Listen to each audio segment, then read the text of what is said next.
시민열세가 사라졌습니다. 민선 8기 무능행정의 실체, 매몰병, 그것이 알고 싶습니다. 존경하는 90만 성남 시민 여러분, 신흥이동, 신흥삼동, 단제동 출신 이근수 시의원입니다. 저는 오늘 민선 8기 성남시정을 돌아보며 한 가지 분명한 결론을 말씀드리고자 합니다. 민선 8기 성남시정은 희망도시 성남이라는 거창한 슬로건이 무색할 정도로 정책의 성과가 아니라 행정 역량의 한계를 드러낸 시정, 즉 정치인 신상진을 극복하지 못한 채 기존 국회의원 시절의 지역구 관리 스타일을 벗어나지 못한 행정에 머물렀다고 평가하고 싶습니다. 행정은 정책으로 실현되며 정책은 예산으로 반영됩니다. 예산으로 집행된 행정은 결산과 평가를 통해 의회와 시민들로부터 평가받습니다. 신상진 시장이 취임한 2022년 7월 이후 퇴임을 40여일 앞둔 현재까지 추진된 정책 사업 가운데 지금까지 확인된 매몰 비용만 해도 약 78억 원입니다. 이 매몰 비용은 단순한 회계상의 손실이 아닙니다. 사전 검토의 부재, 정책 판단의 오류, 그리고 책임 없는 행정의 결과입니다. 대표적인 사례를 말씀드리겠습니다. 판교 보틀저수지 복합개발 사업은 신상진 시장 취임 이후 추진된 국토교통부 공모 선정 사업임에도 불구하고 충분한 주민 의견 수렴 없이 진행되었고 결국 주민 반발로 전면 폐기되었습니다. 그 결과 사업은 사라지고 연계된 공영 주차장까지 포함해 약 7억 5천만 원의 매몰 비용만 남았습니다. 시민열세가 사라졌습니다. 희망대 근린공원 조성사업, 랜드마크 조성사업은 공사 전 중단되면서 다목적 문화시설 설계비 약 5억 9천만 원이 매몰되고 감리용역비 약 14억 원 역시 사실상 매몰되는 구조가 되었으며 결국 공사업체와의 소송까지 이어질 상황입니다. 시민열세가 또 사라졌습니다. e스포츠 경기장 역시 국비 100억 원 확보까지 완료된 사업이었지만 정책 변경으로 전면 중단되며 설계비와 용역비 약 13억 원의 예산이 사라졌습니다. 시민열세가 또 사라졌습니다.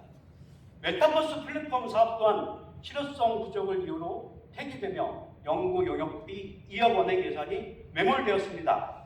시민열세가 또 사라졌습니다. 또한 태평종합사회복지관 통합건설 사업은 생활권 재개발 추진 과정에서 무산되어 용역비와 공사비 약 10억 원의 매몰 비용이 발생하였고 정자동 아동복합문화센터는 설계 단계에서 백지화되며 국도비 16억 원을 반납하고 용역비 약 3억 5천만 원의 매몰 비용까지 발생했습니다. 시민열세가 사라졌습니다.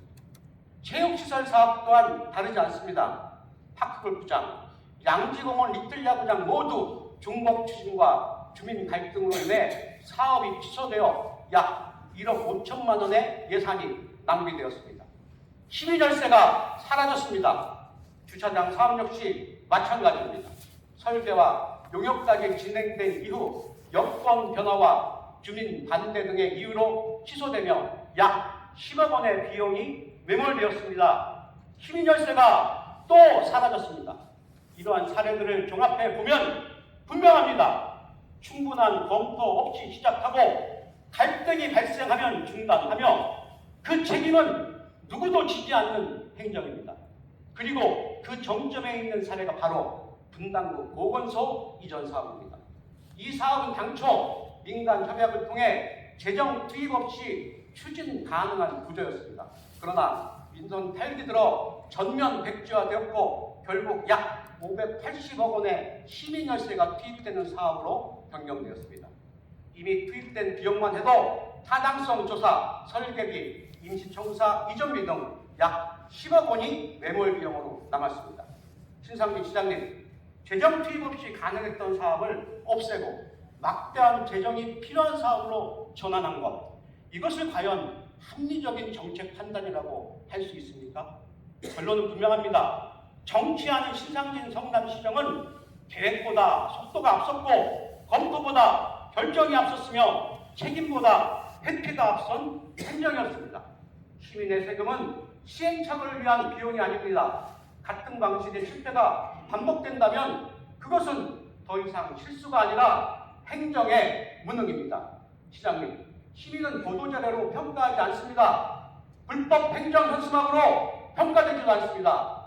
비전 성남으로도 평가되지도 않습니다. 시민은 체감으로 평가합니다. 삶이 나아졌는지, 세금이 제대로 쓰였는지, 행정이 책임있게 운영되었는지로 평가합니다.